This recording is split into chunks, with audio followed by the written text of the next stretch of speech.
नमस्कार, Amar Ujala the bonus में आपका बहुत बहुत स्वागत है। मैं हूं आपके साथ अभिषेक गुप्ता और आप देख रहे हैं अपना favourite weekly show property junction, जिसमें प्रॉपर्टी और रियल एस्टेट से जुड़ी तमाम खबरें हम लोग यहां पर लेकर आते हैं। एक तरह से पूरे हफ्ते का राउंड अप होता है और उसको हम लोग अपने एक्सपर्ट के जरिए डिकोड करते हैं, समझते हैं कि क्या उन खबरों का मतलब है आपके लिए। आज भी वो सिलसिला जारी रहेगा और उन खबरों का विश्लेषण करने के लिए हमारे साथ जुड़ गए हैं होमेंट्स के फाउंडर प्रदीप मिश्रा। सर आपका बहुत बहुत स्वागत है आज के शो में।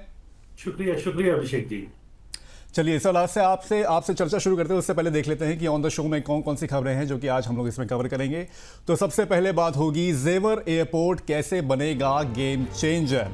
उद्घाटन हो गया है, अब उसमें तस्वीर कैसे बदलेगी एनसीआर की, इसको हम लोग समझेंगे। उसके बाद फिर बात करेंगे रेरा का कैसे बढ़ा दायरा। रेरा को और जिम्मेदारी दी गई है, क्या जिम्मेदारी दी गई है उसको भी हम लोग यहाँ पर अपने शो में समझेंगे। इसके बाद फिर बात होगी मार्च तिमाही में कितनी गिरी घरों की बिक्री। जनवरी फरवरी मार्च का जो तिमाही रही है वो रियल एस्टेट के लिहाज से कितनी अच्छी या कितनी बुरी रही है, इसको भी हम लोग आज अपने शो में समझेंगे। उसके बाद फिर जानेंगे आईटी में छटनी से घटेगी घरों की मांग। कई सारी आईटी कंपनियों में छटनी की गई हो तो उसका रियल एस्टेट पर कैसे असर पड़ेगा उसको भी हम लोग अपने शो में समझने की कोशिश करेंगे। और फिर बात करेंगे नए फाइनेंशियल ईयर में कैसी हो घर लेने की तैयारी। फाइनेंशियल ईयर नया शुरू हो चुका है, इसमें आपको क्या क्या ध्यान रखना है घर लेने से पहले उसको हम लोग समझेंगे। इसके अलावा और भी कई सारी खबरें होंगी, उसको भी हम लोग यहाँ पर समझने की कोशिश करेंगे। चलिए शुरू करते हैं पहली खबर से। नोएडा इंटरनेशनल एयरपोर्ट के उद्घाटन को एनसीआर के रियल एस्टेट के लिए बड़ा गेम चेंजर माना जा रहा है। इस एयरपोर्ट से कनेक्टिविटी बेहतर होगी, जिससे नोएडा, ग्रेटर नोएडा और यमुना एक्सप्रेसवे के आसपास प्रॉपर्टी की मांग तेजी से बढ़ रही है। पहले ही पिछले कुछ सालों में कीमतें काफ़ी बढ़ चुकी हैं और आगे भी बढ़ने की उम्मीद है। इसके साथ ही रोजगार, बिजनेस और इंफ्रास्ट्रक्चर में भी तेजी आएगी। विशेषज्ञों के मुताबिक ये एयरपोर्ट नए निवेशकों को अट्रैक्ट करेगा और पूरे इलाके को एक नए रियल एस्टेट हब में बदल सकता है। सर, सबसे पहले बात तो यहाँ पर किसानों की। सर, किसानों की ज़मीन जो एयरपोर्ट के 100 किलोमीटर के रेडियस में है वो महंगी होगी, मतलब उनकी ज़मीन पर किस तरह का आप असर देखने को इसमें मिल सकता है आपको इस उद्घाटन के बाद? देखिए अभिषेक, सबसे बड़ा असर तो ये है कि किसानों की जमीन की जो कीमत है वो बहुत तेजी से बढ़ी है और कई जगहों पे प्राइसेस 2 से 3 गुना तक बढ़ गए हैं। इससे सबसे बड़ा फायदा ये है कि उनकी जो नेटवर्थ है, टोटल नेटवर्थ, वो बढ़ी है और किसानों को अब अपनी जमीन बेचने पर पहले से कहीं ज्यादा हाई रिटर्न मिल रहा है, जिससे उनके पास सडन एक लिक्विडिटी आई है। बहुत सारे फार्मर्स अब डेवलपर्स के साथ जॉइंट वेंचर मॉडल में भी कई प्रोजेक्ट्स में, कई लोकेशंस में एंटर हो रहे हैं, जिससे उन्हें, मेरे को लगता है कि लॉन्ग टर्म इनकम का ऑप्शन भी मिल जाता है। धीरे धीरे एग्रीकल्चर लैंड का जो यूज चेंज होकर रेजिडेंशियल और इंडस्ट्रियल डेवलपमेंट में कन्वर्ट हो सकता है। जहां जहां पॉसिबिलिटी होती है वो किया जाता है। लेकिन रिस्क ये है कि कई फार्मर्स मार्केट नॉलेज की कमी की वजह से अपनी जमीन कई बार कम दाम पे बेच देते हैं, जिससे उन्हें लॉन्ग टर्म लॉस भी हो सकता है।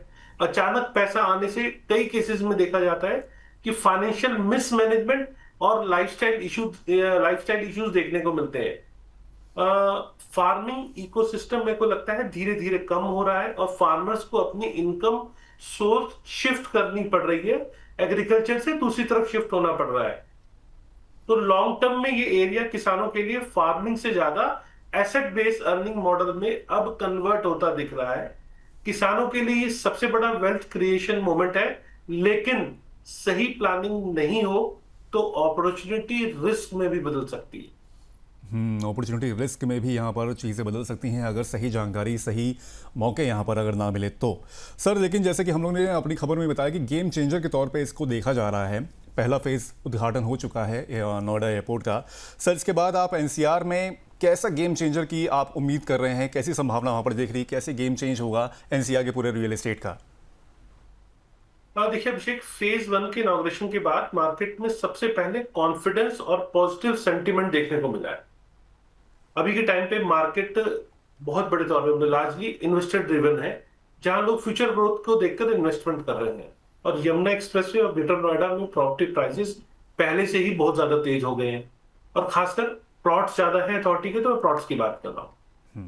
डेवलपर्स अब इस रीजन में जो एग्रेसिव नए लॉन्चेस कर रहे हैं और लैंड एक्वायर भी कर रहे हैं। पीछे कई प्रोजेक्ट्स में पेमेंट नहीं कर पाए थे अथॉरिटी को, तो उसको भी अब रिवाइव करने की कोशिश कर रहे हैं, क्योंकि मार्केट इन है। और एयरपोर्ट की वजह से लार्ज स्केल इंडस्ट्रियल और कमर्शियल डेवलपमेंट में भी वहां तेजी देखने को मिली है। अभी एंड यूजर डिमांड लिमिटेड है, क्योंकि इन्वेस्टर ज्यादा है, और क्योंकि जॉब्स और फुल इंफ्रास्ट्रक्चर अभी डेवलप नहीं हुआ है, उसको डेवलप होने में टाइम लगेगा। एयरपोर्ट जरूर खुल गया है। तो करंट फेज की बात करूं तो ये एक तरह से स्पेकुलेटिव ग्रोथ फेज कहा जा सकता है, जहां मार्केट एक्सपेक्टेशन पर चल रही है, और अगले 3 से 5 साल पर जब एयरपोर्ट फुल्ली ऑपरेशनल होगा और एम्प्लॉयमेंट अपॉर्चुनिटीज वहां जनरेट होंगी, तब रियल डिमांड का मेरे को वहां बूम दिखेगा। अभी मार्केट मेरे को लगता है कि उम्मीद पे चल रही है, लेकिन आने वाले समय में यही उम्मीद रियल डिमांड में बदल सकती है। तो कुछ समय बाद जब पूरी तरह से जो ऑपरेशनल हो जाएगा एयरपोर्ट, उसके बाद जो जेवर का जो इलाका है, ग्रेटर नोएडा का जो इलाका है, वो थोड़ा सा सेंटर ऑफ अट्रैक्शन बन सकता है रियल एस्टेट के लिहाज से अगर देखा जाए तो। सर लेकिन कनेक्टिविटी और सुविधा के हिसाब से अगर देखा जाए, जो एयरपोर्ट से जो कनेक्टिविटी होगी, कौन से इलाके सर लग रहे हैं जो सबसे ज़्यादा प्रभावित होंगे, सबसे ज़्यादा इम्पैक्टफुल होंगे उसमें, या फिर बूम सबसे ज़्यादा किस में आपको लग रहा है कि आएगा आगे आगे चल के? देखिए अभिषेक, मेरे को लगता है सबसे ज्यादा डायरेक्ट फायदा जो है यमुना एक्सप्रेसवे की जो बेल्ट है जेवर एयरपोर्ट के साथ में, क्योंकि वहां एयरपोर्ट उसी कॉरिडोर में लोकेटेड है। ये एरिया जो पहले कंपैरेटिवली माना जाता था कि आइसोलेटेड है, और अब एनसीआर का ये मेजर कनेक्टिविटी हब बन रहा है। सब जगह से इसको कनेक्टिविटी दी जा रही है। ग्रेटर नोएडा और नोएडा एक्सटेंशन को भी स्ट्रॉन्ग बूस्ट इससे मिलेगा, क्योंकि वहां ऑलरेडी एक रेजिडेंशियल बेस मौजूद है। डेवलपर्स के कई सारे प्रोजेक्ट लॉन्च हो चुके हैं। एक्सप्रेसवे जैसे कि Yamuna expressway, eastern peripheral expressway और नोएडा ग्रेटर नोएडा एक्सप्रेसवे, ये इस लोकेलिटी को कनेक्टिविटी से मजबूत करेंगे। और प्रपोज मेट्रो एक्सपेंशन और रेल कनेक्टिविटी इस रीजन को और ज्यादा एक्सेसिबल बना पाएगी।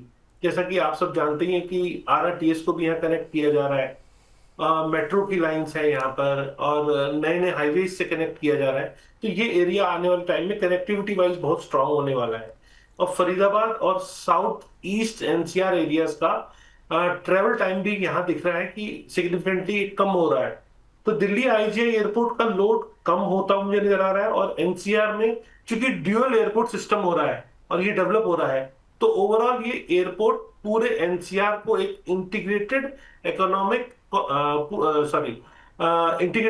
कॉरिडोर में बदलने की कैपेसिटी रखता है, अगर टाइमली ये सब चीजें यहाँ इंप्लीमेंट होती जाए तो। टाइमली चीज़ अगर इम्प्लीमेंट होती है तो फिर कई सारी चीज़ें यहाँ पर और देखने को मिल सकती है। और सर सही बात है, आपने फरीदाबाद का भी जिक्र किया, और जहाँ तक मुझे थोड़ा थोड़ा आइडिया है कि शायद गुड़गांव से फरीदाबाद वाया होते हुए नोएडा इंटरनेशनल एयरपोर्ट तक मेरे ख्याल से कनेक्टिविटी वो की जा रही है उसमें। Right sir.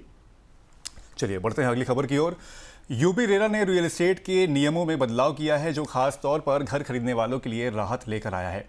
अब बायर्स अनरजिस्टर्ड प्रोजेक्ट्स जो रेरा में रजिस्टर्ड नहीं है, उनके लिए भी शिकायत यहां पर दर्ज कर सकते हैं और अथॉरिटी उनकी सुनवाई करेगी। पहले ऐसे मामलों में कानूनी मदद मिलना मुश्किल होता था। इसके अलावा प्रॉपर्टी ट्रांसफर पर बिल्डर्स द्वारा लिए जाने वाले चार्जेस पर भी सीमा तय कर दी गई है, जिससे मनमानी फीस नहीं वसूली जा सकेगी। इन बदलावों का मकसद ट्रांसपेरेंसी बढ़ाना, बायर्स को सुरक्षा करना और रियल एस्टेट सेक्टर को ज्यादा भरोसेमंद यहां पर बनाना है। सर नियम अच्छा है, लेकिन हाल में रेरा के क्रेडिबिलिटी पर काफ़ी सवाल भी उठे। खासतौर पर सुप्रीम कोर्ट ने खुद ही एक मामले में उस पर सुनवाई करते हुए थोड़ा सा बोला था इसके ऊपर कि वो बिल्डर्स को ज़्यादा यहाँ प्रेफर करते हैं। रजिस्टर्ड प्रॉपर्टी के मामले तो सुलझ नहीं रहे सर थोड़े से। अगर अनरजिस्टर्ड प्रोजेक्ट यहाँ पर आएंगे, उनके जिम्मे में आएगा, तो वो कैसे सुलझा पाएंगे उसको? देखिए अभिषेक, की कंसर्न बिल्कुल वैलिड है कि कई रजिस्टर्ड प्रोजेक्ट्स के केसेस भी अभी तक पेंडिंग है, जिससे बायर्स का ट्रस्ट मेरे को लगता है कहीं ना कहीं इम्पैक्ट हुआ है। लेकिन यूपी रेरा का ये नया रूल मेरे को लगता है कि स्ट्रॉन्ग इंटेंट तो जरूर दिखा रहा है। अथॉरिटी अब ग्रे एरियाज जो है, क्योंकि कोई भी पॉलिसी जब आती है या जैसे अथॉरिटी बनी, तो वो डे फर्स्ट सारे काम मौके नहीं कर सकती। धीरे धीरे जो परेशानियां आती है उसको ओवरकम किया जाता है। तो ग्रे एरियाज को अब कवर करना चाहती है। पहले जो अनरजिस्टर्ड प्रोजेक्ट थे पूरी तरह सिस्टम से बिल्कुल बाहर थे, अब उन्हीं को लीगल फ्रेमवर्क में लाया जा रहा है। इससे बायर को कम से कम मेरे को दिखता है कि ये कॉन्फिडेंस तो मिलेगा, और कि उनकी कंप्लेंट भी सुनी जाएगी और इग्नोर नहीं होगी। पहले होता था कि ये प्रोजेक्ट रेरा में नहीं है तो इसमें कुछ नहीं होगा। अब उनको भी जब दायरे में लिए गए आएंगे, तो वहां कम से कम जो फ्रॉड बेच रहे थे, गलत काम कर रहे थे, वो सब भी अब पकड़े जाएंगे और बायर का कॉन्फिडेंस बढ़ेगा। हालांकि ये मान के चलिए कि वर्कलोड अथॉरिटीज पे जरूर बढ़ेगा, जिससे शॉर्ट टर्म में डिले बढ़ सकते हैं। लेकिन अगर अथॉरिटी प्रॉपर डिजिटल ट्रैकिंग का सिस्टम लागू करे, तो मेरे को लगता है कि एफिशिएंसी जरूर इंप्रूव हो सकती है। और इस मूव से बिल्डर पर प्रेशर पड़ेगा और वो अपने ऐसे प्रोजेक्ट्स जो अनरजिस्टर्ड बेचना चाहते थे या इलीगल कॉलोनीज डेवलप करना चाहते थे, वो नहीं कर पाएंगे। उनको वही प्रोजेक्ट बेचना पड़ेगा जो हर मायने में, वो जैसे मास्टर प्लान में रेजिडेंशियल है तो रेजिडेंशियल डेवलप करना, इसी टाइप की वो प्रोजेक्ट्स बेच पाएंगे। तो ओवरऑल ये रूल परफेक्ट नहीं है, लेकिन रियल एस्टेट सेक्टर को मेरे को लगता है कि मोर अकाउंटेबल और ट्रांसपेरेंट बनाने की दिशा में एक सही कदम है। सर, लेकिन शिकायत दर्ज कराने के बाद अथॉरिटीज कब तक कार्रवाई करेंगे? आपने कहा कि शॉर्ट टर्म में डिले होगा, लॉन्ग टर्म सर आपके हिसाब से आदर्श कितने साल या कितने महीने या कितने हफ्ते आपके अकॉर्डिंग कितना टाइम लग सकता है इसमें, किसी एक कंप्लेंट को अगर वो लोग दर्ज करते हैं और इसकी कार्रवाई अगर होती है तो? देखिए, रेरा एक्ट के हिसाब से कंप्लेंट्स को आइडियली 60 दिन के अंदर डिस्पोज कर देना चाहिए, लेकिन ग्राउंड रियलिटी तो कुछ और ही है। कई केसेस में देखा जाता है 2 से 3 साल तक लग जाते हैं। तो अब अगर यहाँ अनरजिस्टर्ड प्रोजेक्ट भी इंक्लूड होंगे तो वर्कलोड तो बढ़ेगा, जिससे टाइमलाइन डिले का बढ़ सकता है। मैं टाइमलाइन एग्जैक्ट आपको क्या बताऊं, क्योंकि रेरा में देखने को मिला है कि टाइमलाइन तो खुल के बढ़ता है। तो यूपी रेरा अगर फास्ट ट्रैक मैकेनिज्म बनाए तो यहाँ केसेस जल्दी रिजॉल्व हो सकते हैं। और डिजिटल कंप्लेंट सिस्टम और ऑनलाइन हियरिंग प्रोसेस को थोड़ा मेरे को लगता है फास्टर बनाना चाहिए। और सिंपल केसेस जैसे डिले कंपनसेशन है, इन सब चीजों को जल्दी सेटल कर देना चाहिए, जिससे कि कॉम्प्लेक्स डिस्प्यूट्स हैं तो उन्हीं में टाइम लगे। और बायर्स को रियलिस्टिकली जो टाइम लगना चाहिए, वो मेरे को लगता है कि 3 से 6 महीने का टाइम लगना चाहिए। लेकिन जो 2 से 3 साल का टाइम पहले से लग रहा है, तो उसमें मुझे थोड़ा सा और ये चीजें एक्सटेंड होती हुई दिख रही हैं। लेकिन लॉन्ग टर्म में अगर इस सिस्टम को स्ट्रीमलाइन किया गया तो और टाइमलाइन जो इसके साथ रिजल्ट दिए गए, तो मेरे को लगता है कि मार्केट में कॉन्फिडेंस ग्रेजुअली इंप्रूव होगा। सर, अनरजिस्टर्ड प्रॉपर्टीज़ की शिकायत दर्ज कराने का क्या कुछ अलग प्रोसेस होगा? क्योंकि रेरा की जो अनरजिस्टर्ड प्रॉपर्टीज़ होती हैं वो तो चलिए ठीक है कि उसका एक प्रोसेस है, लोग जानते भी हैं उसके, क्योंकि वो रेरा के अंदर की ही प्रॉपर्टीज़ हैं। अनरजिस्टर्ड प्रॉपर्टीज़ के लिए क्या सर कुछ अलग प्रोसेस है? कैसे कोई अपनी प्रॉपर्टी की शिकायत वहाँ पर दर्ज करा सकता है? देखिए, ये रूल सिर्फ नए प्रोजेक्ट्स तक ही लिमिटेड नहीं है, बल्कि ओल्ड और ऑनगोइंग अनरजिस्टर्ड प्रोजेक्ट्स पर भी ये लागू होगा। इसका मेन पर्पस ये है कि प्रोजेक्ट्स पहले रह रहे थे जो बाहर थे, उन्हें भी सिस्टम में लाया जाए। पुराने बायर्स जो सालों से देखा जाता है परेशान थे, उन्हें भी लीगल रेमेडी का ऑप्शन मिले। और न्यू प्रोजेक्ट्स के लिए रूल एक वार्निंग की तरह है कि बिना रजिस्ट्रेशन के काम करना अब आपके लिए रिस्की है, आपको रजिस्ट्रेशन करा के ही करना पड़ेगा। तो इससे फायदा क्या होगा? फ्यूचर में डेवलपर्स की मजबूरी बढ़ेगी कि वो प्रोजेक्ट्स को प्रॉपर्ली रजिस्टर्ड कराए। और ऑनगोइंग डिस्प्यूट्स वाले प्रोजेक्ट में अब बायर्स डायरेक्टली रेरा अप्रोच कर सकते हैं, ये एक बेनिफिट मिला। नए को तो कराना ही पड़ेगा, जो पुराने हैं उनमें भी जाके रेरा अप्रोच कर सकते हैं। इससे बैकलॉग केसेस भी सामने आएंगे, जिससे इनिशियल लेवल पे जैसे मैंने कहा कि प्रेशर बढ़ता मुझे दिख रहा है। ओवरऑल ये रूल पास्ट और फ्यूचर दोनों को कवर करेगा, जिससे सिस्टम अब ज्यादा इंक्लूसिव बन सकता है।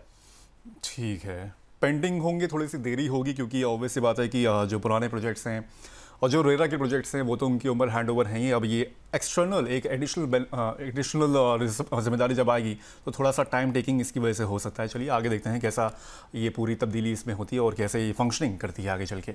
अब बढ़ते हैं अपनी इस शो की सबसे बड़ी खबर की ओर। रियल एस्टेट कंसल्टेंसी एनरॉक के मुताबिक जनवरी मार्च 2026 में भारत के बड़े शहरों में घरों की बिक्री पिछली तिमाही से 7% कम रही है। इसकी मेन वजह पश्चिम एशिया में चल रहा तनाव है, जिससे लोगों का भरोसा थोड़ा कम हुआ है और कई खरीदारों ने घर खरीदने का फैसला टाल दिया है। हालांकि सालाना आधार पर बिक्री लगभग 9% बढ़ी है, क्योंकि पिछले साल के मुकाबले मांग जो है वो बेहतर रही है। कुल मिलाकर 1 लाख से ज्यादा घर बिके हैं। इस तिमाही में बिक्री बढ़कर 1,01,675 यूनिट होगी, जो पिछले साल की इसी तिमाही में 93,280 यूनिट थी। दिल्ली एनसीआर में 2026 के Q1 में घरों की बिक्री में 17% की गिरावट आई है। इस दौरान करीब 16,000 घर बिके, जो पिछली तिमाही से कम है। सर, बिक्री के आंकड़े क्या संकेत दे रहे हैं? आपको क्या लग रहा है इस रिपोर्ट के हिसाब से? देखिए अभिषेक जी, मेरे को लगता है Q1 2026 जहां जो हाउसिंग सेल्स 7% की क्वार्टर टू क्वार्टर गिरावट दिख रही है, जो शॉर्ट टर्म में स्लो डाउन के संकेत दिखते हैं। लेकिन सालाना आधार पर अगर हम देखें तो सेल्स 9% अभी बढ़ी है। तो ये क्लियर है कि ओवरऑल डिमांड अभी भी स्ट्रांग है, मार्केट गिरी नहीं है। इसका मतलब ये भी है कि अभी क्रैश नहीं है, बल्कि ये टेम्पोररी पॉज है। वेस्ट एशिया कॉन्फ्लिक्ट की वजह से यहां बायर्स का सेंटिमेंट थोड़ा सा कॉशियस हुआ है, जिससे डिसीजंस में डिले हुए। दिल्ली एनसीआर में 17% की ये गिरावट दिखाती है कि रीजनल सेंटिमेंट सेंसिटिव है और हाई टिकट साइज प्रॉपर्टी में डिमांड थोड़ी स्लो देखने को मिल रही है, स्पेशली इन्वेस्टर सेगमेंट की बात करें तो। लेकिन अफोर्डेबल और मिड सेगमेंट हाउसिंग में अभी भी डिमांड बनी हुई है, लोगों को ऑप्शंस कम मिल रहे हैं और डिमांड अभी बनी है। तो कुल मिला के मार्केट करेक्शन मोड में अभी नहीं, बल्कि स्टेबलाइजेशन मोड में मैं ज्यादा देख रहा हूं। ठीक है, स्टेबलाइजेशन मोड में ज़्यादा यहाँ पर जो मार्केट है वो दिख रहा है। लेकिन सब बड़े शहरों की कीमतें ऐसा क्या लग रहा है कि आपको किस दिशा में जाती हुई दिख रही हैं, अगर पिछली तिमाही से कंपेयर करें और आगे चल के अगर देखें तो? देखिए, सेल्स गिरने के बावजूद भी अभी स्टेबल और स्लाइटली अपवर्ड ट्रेंड ही है। इसका मेन रीजन है कि डेवलपर इन्वेंट्री को होल्ड कर रहे हैं और अभी पैनिक सेलिंग का प्रेशर मुझे नहीं दिख रहा। पिछले 2-3 साल में प्राइसेस ऑलरेडी काफी बढ़ चुके हैं, इसीलिए अब ग्रोथ थोड़ी मेरे को यहाँ स्लो दिख रही है। प्रीमियम और लग्जरी सेगमेंट की बात करें तो यहाँ प्राइसेस ज्यादा स्टेबल है और करेक्शन अभी मुझे कम दिख रहा है। और अफोर्डेबल सेगमेंट की बात करें तो यहाँ पर प्राइस प्रेशर थोड़ा पड़ता दिख रहा है, क्योंकि बायर भी वो लेना चाहता है और ऑप्शंस भी नहीं है। और कई बार डिमांड जब सप्लाई नहीं निकल कर आएगी तो वहां थोड़ा सा प्रेशर दिख सकता है।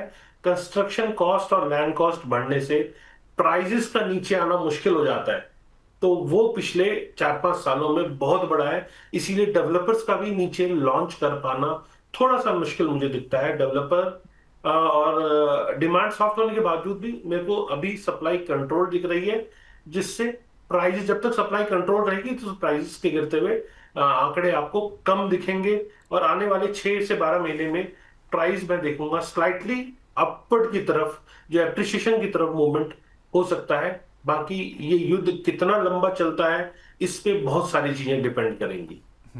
युद्ध की वजह से तो काफ़ी सारी चीज़ें इम्पैक्ट हो रही हैं और सप्लाई भी जो है कुछ चीज़ों की, जैसे सर ने भी इसका जिक्र किया, वो इम्पैक्ट हो रही है, जिसकी वजह से बिल्डर भी जो हैं प्रोजेक्ट बनाने से थोड़ा पीछे हट रहे हैं और जो बन रहे हैं वो थोड़े से महंगे बन रहे हैं और जो इन्वेंट्री है वो भी थोड़ी सी यहाँ पर इफेक्ट हो रही है। सर, एंड यूज़र को यहाँ पर किस तरह की आपको लग रहा है कि अभी रणनीति अपनानी चाहिए, उनको रुकना चाहिए अभी, कि वो थोड़ा स्ट्रैटेजिकली अभी यहाँ पर निवेश करने के बारे में सोच सकते हैं? देखिए अभिषेक, मेरे को लगता है एंड यूजर्स के लिए एक्चुअली एक गुड अपॉर्चुनिटी विंडो है, क्योंकि पैनिक टाइम तो है नहीं और अभी मार्केट थोड़ा स्लो है, जिससे बायर्स को बेटर नेगोशिएशन पावर मिलती है। डेवलपर्स भी बहुत सारी स्कीम लेकर आते हैं, फ्लेक्सिबल पेमेंट प्लान्स भी लेकर आते हैं। अगर जेन्युइन नीड अगर आपकी है तो मेरे को लगता है वेट करने की जरूरत नहीं है। इंटरेस्ट रेट स्टेबल होने से ईएमआई प्लानिंग प्रिडिक्टेबल हो जाती है और वेटिंग करने से मैं कहूंगा प्राइस ड्रॉप की गारंटी अभी नहीं दिख रही है। फ्यूचर में कहीं ना कहीं, चूंकि लैंड प्राइसेस बहुत ज्यादा हैं और प्रोजेक्ट लॉन्च नीचे नहीं हो सकते हैं, तो कहीं ना कहीं अपवर्ड ट्रेंड ही आएगा। और लोकेशन और डेवलपर सिलेक्शन ये बहुत इंपॉर्टेंट है, क्योंकि जब मार्केट करेक्शन मोड में आती है तो अच्छा डेवलपर जिसका फाइनेंशियल बैकग्राउंड अच्छा है वही प्रोडक्ट की डिलीवरी कर पाता है। तो आपको फोकस अच्छे डेवलपर्स पे करना चाहिए, ना कि टाइमिंग पे। और लॉन्ग टर्म प्रोस्पेक्टिव में अभी एंट्री लेना मेरे को एक सेफर डिसीजन लगता है। सर, जैसे कि बताया कि सप्लाई डिसरप्ट हुई है और घर थोड़े से महंगे होंगे ही होंगे, लेकिन सर क्या लग रहा है कि कभी सस्ते होने का चांस उनका कब तक, कितने टाइम पीरियड के बाद आपको लग रहा है कि आ सकता है? क्योंकि अभी मिडिल ईस्ट की टेंशन धीमे धीमे इंटेंसिफाई होती जा रही है और उसका इम्पैक्ट ऑब्वियस बात है इसमें देखने को मिल रहा है हम लोग को। देखिए अभिषेक, कहूंगा मैं आपको कि अभी एक एंड यूजर के लिए गुड टाइम है बाई करने का। और ये युद्ध कितना लंबा चलता है इसका कह पाना बड़ा मुश्किल है, क्योंकि आप देख रहे हो ट्रंप की तरफ से रोज एक नई स्टेटमेंट आती है, तो कुछ क्लैरिटी नहीं हो पा रही है कि हम किस दिशा में चल रहे हैं। लेकिन अब ये जरूर दिख रहा है कि सब कंट्रीज मिलके इस इश्यू को रिजॉल्व करने की तरफ आगे बढ़ रही हैं। 40 कंट्रीज सामने इकट्ठी हुई हैं। तो मेरे को लग रहा है कि ये 2-3 हफ्ते या मैक्सिमम 4 हफ्ते में चीजें खत्म हो जाएगी। और जो सप्लाई चेन डिस्ट्रप्शन आया है उसमें कहीं ना कहीं अब वो चीजें सप्लाई थ्रू होनी शुरू हो जाएंगी, तो मार्केट में स्टेबिलिटी आएगी। वैसे इंडिया की हम बात करें तो इंडिया इस टाइम पर भी अपना जो वहां से शिप्स हैं उसकी वो लेकर आ पा रहा है। तो इंडिया में इसीलिए बहुत ज्यादा इम्पैक्ट देखने को नहीं मिला है, लेकिन ओवरऑल जो वर्ल्ड वाइड इम्पैक्ट है उसका असर इंडिया पे भी पड़ेगा। एक ग्राफ यहाँ पर प्ले हो रहा है सर, उसको भी थोड़ा सा ध्यान में आकर्षित करना चाहूँगा दर्शकों का भी। Q1 के पहले क्वार्टर के मतलब 2026 के पहले क्वार्टर की बात करें अगर हम लोग कैलेंडर ईयर, तो प्री हाउसिंग सेल्स में बेंगलुरु और मुंबई एनसीआर, उसके अलावा कोलकाता, पुणे, चेन्नई चेन्नई सर सबसे ज़्यादा यहाँ पर सफ़र करता हुआ दिखा। -18% का एक तरह से यहाँ पर बिक्री में यहाँ पर गिरावट आई है, 18% गिरावट इसमें देखने को मिली है। उसके बाद पुणे हो गया 10% गिरावट, कोलकाता हो गया 8% गिरावट, एनसीआर दिल्ली एनसीआर की बात करें 8% गिरावट, उसके बाद है मुंबई 6%, बेंगलुरु 5%। सर इस चीज़ को कैसे देख रहे हैं, खासतौर पे अगर साउथ की तरफ जाएं, चेन्नई में सबसे ज़्यादा गिरावट देखने को मिली है। इस आंकड़े को सर कैसे पढ़ रहे हैं आप? देखिए, मैं कहूंगा कि अनसोल्ड इन्वेंट्री का बढ़ना एक कंबाइंड इफेक्ट है, सिर्फ एक फैक्टर नहीं है।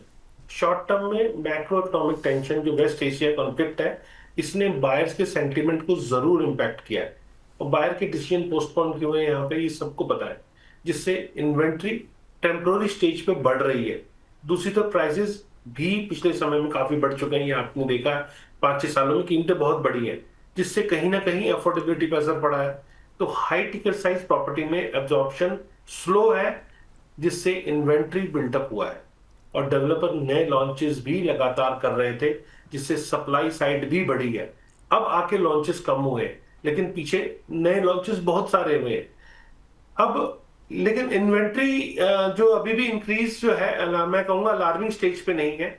मार्केट स्टिल अभी बैलेंस्ड है। जैसे ही सेंटिमेंट्स नॉर्मल होंगे, ये इन्वेंट्री ग्रेजुअली मेरे को लगता है कि अब्जॉर्ब हो जाएगी।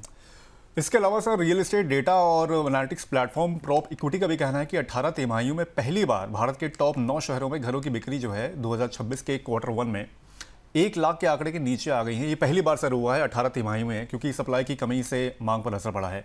सर 4.5 साल में सबसे खराब तिमाही ये रहा है। क्या ये मान लें कि रियल एस्टेट सबसे कमजोर दौर में है अभी फिलहाल? देखिए अभिषेक, एक तिमाही के आंकड़े के आधार पे पूरे सेक्टर को सबसे कमजोर कहना मेरे को लगता है कि सही नहीं होगा। ये थोड़ा ओवर रिएक्शन हो सकता है। हाँ, ये सही है कि 18 क्वार्टर्स में पहली बार सेल्स 1 लाख से नीचे गई है, जो शॉर्ट टर्म स्लो डाउन को जरूर दिखाता है, लेकिन इसका मेन रीजन डिमांड की कमी नहीं बल्कि सप्लाई कंस्ट्रेंट भी है। प्रोजेक्ट्स की एबिलिटी लिमिटेड रही है। पिछले 4-5 सालों में रियल एस्टेट सेक्टर में स्ट्रांग रिकवरी देखने को मिली है, इसीलिए ये गिरावट एक तरह का नॉर्मल करेक्शन या ब्रीदर में कह सकता हूं। डेवलपर्स अब कंट्रोल्ड सप्लाई स्ट्रेटजी फॉलो कर रहे हैं, जिससे ओवर सप्लाई वाली पुरानी प्रॉब्लम में अवॉइड हो रही है, और प्राइस अभी भी लार्जली स्टेबल है, जो दिखता है कि मार्केट में पैनिक या डिस्ट्रेस सेलिंग अभी नहीं है, और एंड यूजर डिमांड अभी भी यहां मौजूद है। लेकिन बायर्स थोड़ा वेट एंड वॉच मोड में है अभी, और खासकर ग्लोबल अनसर्टेनिटी के कारण। लॉन्ग टर्म फंडामेंटल्स में urbanisation, income growth, housing demand अभी भी स्ट्रांग है, जो कहीं ना कहीं सेक्टर को सपोर्ट करेंगे। ठीक है, चलिए एक तरफ अगर देखा जाए तो पूरा तिमाही जो था जनवरी, फरवरी और मार्च महीना बिक्री के लिहाज से बहुत ज़्यादा अच्छा नहीं रहा। लेकिन वहीं अगर मुंबई का अगर रुख करें तो यहाँ पर बताया जा रहा है कि मार्च 2026 में प्रॉपर्टी रजिस्ट्रेशन में बढ़ोतरी, मुंबई में प्रॉपर्टी रजिस्ट्रेशन यहाँ पर हल्की यहाँ पर बढ़ोतरी देखने को मिली है, लगभग 3% की यहाँ पर बढ़ोतरी देखने को मिली है। कुल करीब 15,500 से ज़्यादा प्रॉपर्टी रजिस्टर्ड हुए हैं, जो कि पिछले साल के लगभग बराबर हैं। नाइट फ्रैंक की रिपोर्ट के मुताबिक ये पिछले 14 सालों का सबसे मजबूत मार्च रहा है, जिससे पता चलता है कि घर खरीदने की जो मांग है अभी भी बनी हुई है। हालांकि स्टैंप ड्यूटी से मिलने वाली जो कमाई है वो करीब 6% कम हुई है, क्योंकि ज़्यादा लोग मध्यम कीमत के यानी कि 102 करोड़ रुपए के जो घर हैं वहीं खरीद रहे हैं। कुल मिलाकर मुंबई का रियल एस्टेट बाजार स्थिर और मजबूत बना है। सर ओवरऑल मार्केट की जो रिपोर्ट है वो एक तरफ है और मुंबई की रिपोर्ट दूसरी तरफ है। 14 सालों का सबसे मजबूत मार्च कहा जा रहा है मुंबई के लिए। सर क्या वजह रही है इस बढ़ोतरी के पीछे? देखिए अभिषेक जी, मेरे को लगता है कि हाउसिंग डिमांड फंडामेंटली जो है मुंबई के अंदर, वो एंड यूजर ड्रिवन है, और सिर्फ इन्वेस्टर ड्रिवन नहीं है, एंड यूजर ज्यादा है। March month traditionally financial year closing का टाइम होता है, और जहां बायर्स टैक्स प्लानिंग और डील क्लोजर की तरफ कई बार एक्टिव होते हैं, और इंटरेस्ट रेट रिलेटिवली अभी स्टेबल रहने से बायर्स का कॉन्फिडेंस वहां बना हुआ है। और डेवलपर्स ने अट्रैक्शन काफी दिया है पिछले कुछ दिनों में। कई ऑफर्स आई हैं, फ्लेक्सिबल पेमेंट प्लान आए हैं, कई ऐसी स्कीम लॉन्च हुई है जिससे बायर्स के डिसीजन वहां फास्ट देखने को मिले हैं। और सबसे बड़ी बात है कि इंफ्रास्ट्रक्चर प्रोजेक्ट जैसे कि मेट्रो एक्सपेंशन और कनेक्टिविटी इंप्रूवमेंट ने वहां डिमांड को सपोर्ट दिया है। अब प्रीमियम सिटी होने के कारण मुंबई में हमेशा लिमिटेड लैंड सप्लाई रहती है, जिससे वहां डिमांड स्टेडी देखने को मिलती है। और बायर्स अब रेंट देने के कारण ऑनरशिप की तरफ शिफ्ट हो रहे हैं, खासकर मिड इनकम सेगमेंट में। तो ओवरऑल ये दिखाता है कि डिस्पाइट ग्लोबल या national slowdown signals, Mumbai market resilient और स्टेबल अभी बना हुआ है।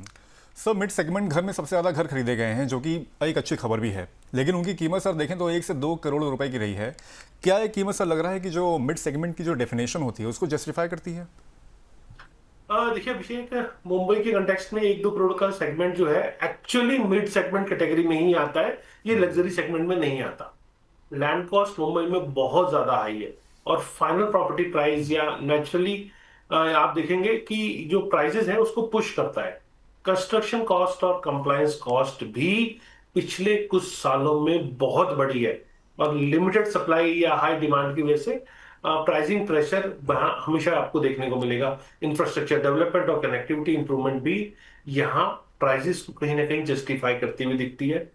रेंटल यील्ड और कैपिटल अप्रिसिएशन पोटेंशियल जो मुंबई में यहाँ मेरे को लगता है कि रिलेटिवली ये स्ट्रांग है, और बायर्स अफोर्डेबिलिटी स्ट्रेच कर रहे हैं क्योंकि अब ऑप्शंस नहीं है, और long term investment prospective value भी दिख रही है। इसीलिए भी लोग अपना बजट को स्ट्रेच कर रहे हैं। हालांकि ये भी सच है कि अफोर्डेबिलिटी चैलेंज है, और हर बायर के लिए प्राइस कंफर्टेबल नहीं है। हर बायर के लिए यहाँ पर ये जो 1 से 2 करोड़ रुपए की जो रेंज एक तरह से देखने को मिली है पिछले महीने, क्योंकि इसी सेगमेंट के 1 से 2 करोड़ के घर सबसे ज़्यादा यहाँ पर बिके हैं। लेकिन खैर सर ने जैसे बताया कि मतलब सभी के लिए तो एक चीज़ बराबर नहीं है, क्योंकि 1 से 2 करोड़ भी बहुत ज़्यादा होते हैं। चलिए बढ़ते हैं अगली खबर की ओर। अमेरिका आईटी कंपनी ओरेकल ने भारत में लगभग 12,000 कर्मचारियों की छटनी की है, यानी कि ले ऑफ की है, और 1 महीने के अंदर ये दूसरी छटनी की संभावना भी जताई गई है यहाँ पर। इससे पहले अमेजॉन और मेटा जैसी कंपनियों ने भी हजारों कर्मचारियों को नौकरी से निकाला है। इसका असर बड़े शहरों के रियल एस्टेट पर पड़ता दिख सकता है, क्योंकि आईटी कर्मचारी की अधिकांश प्रेफरेंस जो होती है वो इन शहरों में लग्जरी सेगमेंट के घरों की होती है। अगर उनकी घर खरीदने की क्षमता और भरोसा घटेगा तो शहरों में घरों की मांग कम हो सकती है। सर आईटी सेक्टर में छटनी का मामला पिछले साल भी काफ़ी इंटेंसिफाई हुआ था, जब बड़ी बड़ी कंपनीज ने वहाँ पर ले ऑफ्स किए थे। टीसीएस भी इसमें इंक्लूडेड था, और आगे भी छटनी की संभावना जैसे कि सर हमने बताया कि खबर में की जताई जा रही है। बड़े शहरों की सर रियल एस्टेट पर इसका कितना बड़ा असर आप देख रहे हैं? देखिए अभिषेक, आईटी लेऑफ्स का सबसे सीधा असर लग्जरी और प्रीमियम हाउसिंग सेगमेंट पे पड़ेगा, क्योंकि आईटी एम्प्लॉयज की डिमांड वहां सबसे ज्यादा देखने को मिलती है, और हाई पेइंग जॉब्स कम होने से अफोर्डेबिलिटी और बायर्स कॉन्फिडेंस दोनों कहीं ना कहीं अफेक्टेड होंगे। शॉर्ट टर्म में कुछ प्रोजेक्ट्स की एब्जॉर्प्शन स्लो हो सकती है, और डेवलपर्स को ऑफर्स और इंसेंटिव बढ़ाने पड़ सकते हैं। लेकिन ये सेक्टर वाइड क्रैश नहीं है, क्योंकि आईटी के अलावा भी अदर इंडस्ट्रीज हैं, जैसे कि फाइनेंस है, फार्मा है, मैन्युफैक्चरिंग है, ये भी डिमांड को सभी सस्टेन कर रहे हैं। और अफोर्डेबल और मिड सेगमेंट हाउसिंग पर इम्पैक्ट बहुत लिमिटेड रहेगा, क्योंकि वहां एंड यूजर डिमांड अभी भी बहुत स्ट्रांग है, बल्कि मैं कहूंगा सप्लाई नहीं है और डिमांड स्ट्रांग है। मुंबई, बेंगलुरु, पुणे जैसे सिटीज में रेंटल डिमांड अभी स्टेबल रहेगी, क्योंकि ले ऑफ के बावजूद जो रीलोकेशन और जॉब अपॉर्चुनिटीज अभी भी उन एरियाज में मौजूद है। और लॉन्ग टर्म फंडामेंटल्स की बात करें तो अर्बनाइजेशन, न्यूक्लियर फैमिलीज और लाइफस्टाइल चेंजेस अभी भी कहीं ना कहीं हाउसिंग डिमांड को सपोर्ट कर रहे हैं। तो ओवरऑल लग्जरी सेगमेंट में शॉर्ट टर्म स्लो डाउन होगा, लेकिन total real estate sector collapse होने की स्टेज पे मेरे को अभी नहीं दिख रहा है। शॉर्ट टर्म में दिक्कत हो सकती है, लेकिन लॉन्ग टर्म में ऐसी कोई दिक्कत नहीं होगी। सर एक रिपोर्ट के मुताबिक आईटी सेक्टर की सैलरी और नौकरियां पहले घरों की जो मतलब बोला जाता था कि सैलरी जो होती थी और उनकी जो नौकरियां होती थी वहीं घरों की मांग बढ़ाती थी। खासकर जैसे बेंगलुरु, हैदराबाद, पुणे और एनसीआर हो गया, जिसका आपने भी जिक्र किया, वो भी लग्जरी घरों की मांग होती थी। लेकिन सर ले ऑफ या हायरिंग स्लोडाउन से लोग अनसेफ फील कर रहे हैं, कि मतलब अब सोच रहे हैं दोबारा कि मतलब उसमें निवेश करना चाहिए कि नहीं करना चाहिए। ऐसे में क्या लग रहा है कि सर की अफोर्डेबल हाउसिंग का जो दौर होगा वो फिर से लौट पाएगा यहाँ पर? इन सेगमेंट की अगर बात करें खास तौर पे, मतलब अगर आईटी को हम इसमें जोड़े तो? देखिए अभिषेक, मेरे को लगता है हाँ, क्योंकि आईटी लेऑफ्स और हाई एंड स्लो डाउन से डेवलपर्स का जो फोकस है कहीं ना कहीं वो अब अफोर्डेबल और मिड सेगमेंट की तरफ शिफ्ट हो रहा है। अफोर्डेबल हाउसिंग की डिमांड अभी भी स्ट्रांग है, क्योंकि ये सेगमेंट एंड यूजर ड्रिवन है।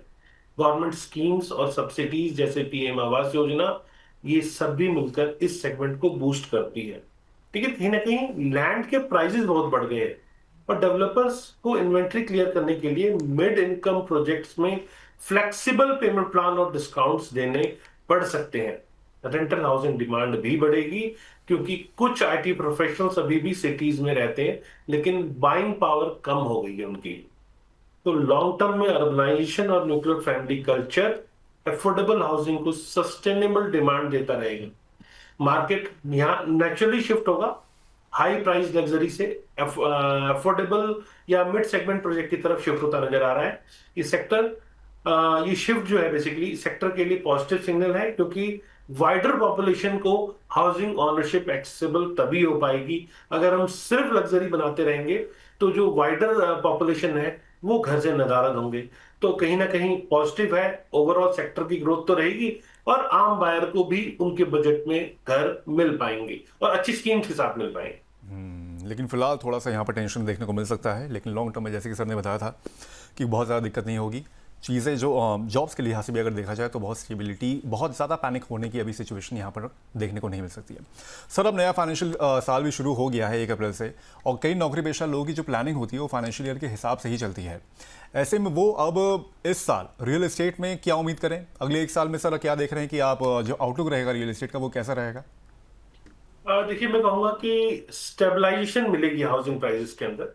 अगर हुआ तो स्लाइटली थोड़ा सा एप्रिसिएशन देखने को मिल सकता है, लेकिन ज्यादा स्टेबलाइजेशन होगी। पिछले सालों में बहुत बहुत ग्रेट ग्रोथ ऑलरेडी हो चुकी है, इसीलिए अब तेजी की बजाय स्लो और स्टेडी राइज देखने को मिल पाएगा। और हाई डिमांड एरियाज में या प्रीमियम सेगमेंट में एप्रिसिएशन थोड़ा सा मेरे को यहाँ कंट्रोल्ड में दिख रही है। मतलब प्रीमियम में थोड़ी कंट्रोल एप्रिसिएशन हो सकती है और अफोर्डेबल सेगमेंट में डिमांड बढ़ सकती है।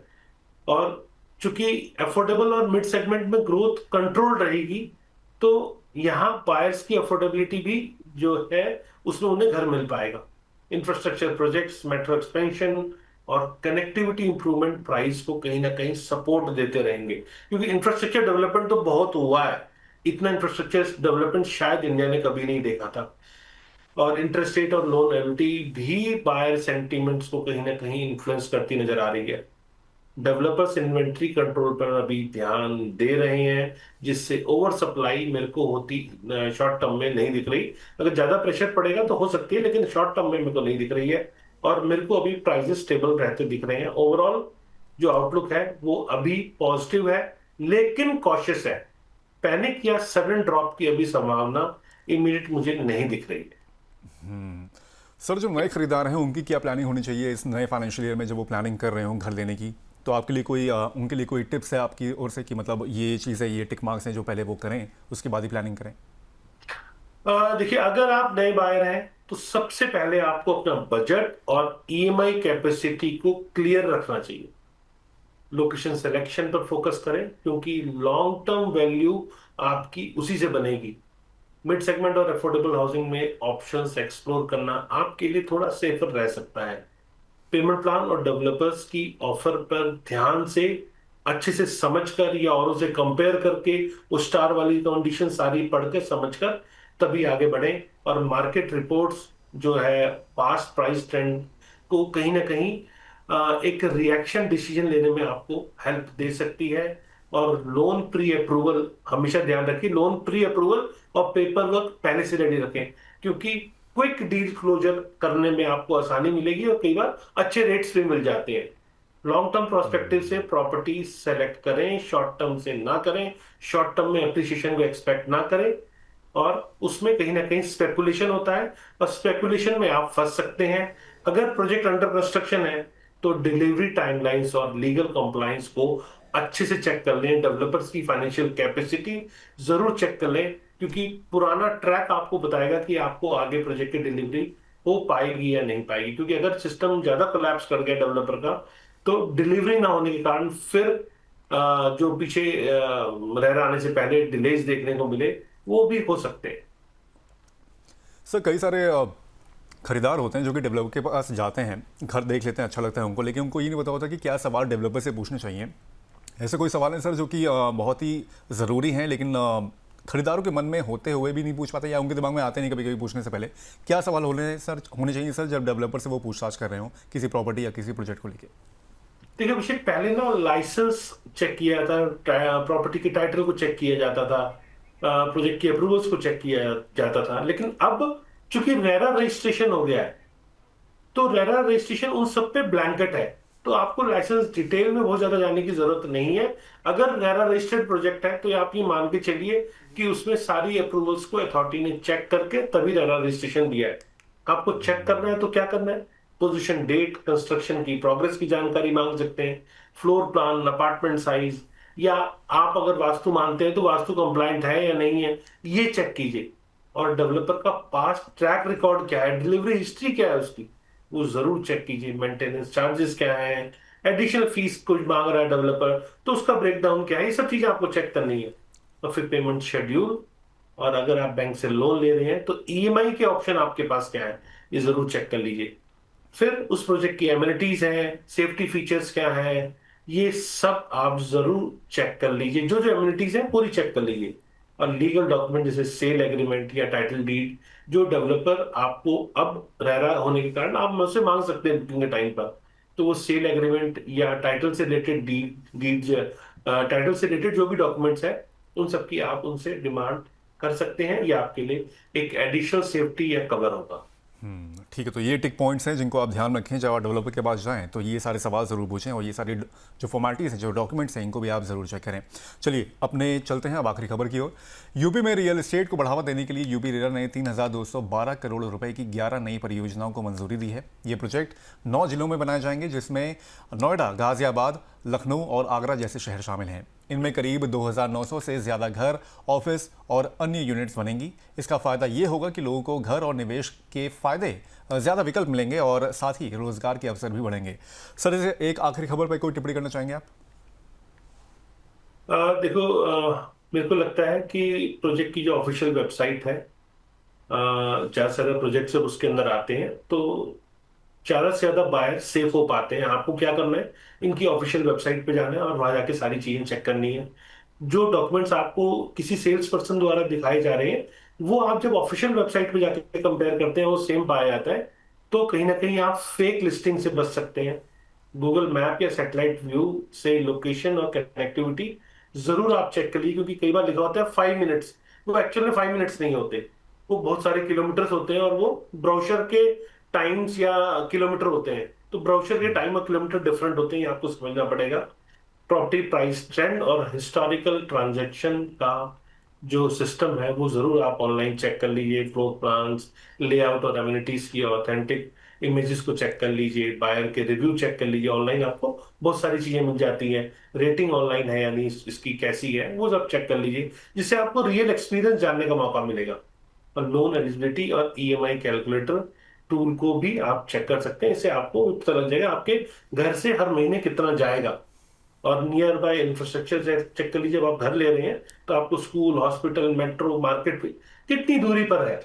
और ऑनलाइन डिटेल वेरीफाई करने के बाद फिर आप साइट प्लान कीजिए और फिर अपना टाइम और एफर्ट बेस्ट दीजिए, जिससे कि आपको बेस्ट प्रोडक्ट मिलेगा। जब तक आप अपना बेस्ट नहीं देंगे तब तक बेस्ट प्रोडक्ट नहीं देंगे ले पाएंगे, और फ्यूचर में आपको फिर धक्के जरूर खाने पड़ेंगे। ठीक है प्रदीप सर, आज आप शामिल हुए और सभी खबरों का आपने बहुत अच्छे से विश्लेषण किया। सर उसके लिए सर बहुत बहुत धन्यवाद और उम्मीद करते हैं कि जल्दी आपसे किसी एक और शो में प्रॉपर्टी के आपसे मुलाकात होगी। Thank you so much sir. तो आज के शो में बस इतना ही। बाकी ये शो कैसा लगा हमें कमेंट करके ज़रूर बताइएगा। अब होगी आपसे अगले हफ्ते मुलाकात, तब तक के लिए मुझे दीजिए इजाज़त। नमस्कार।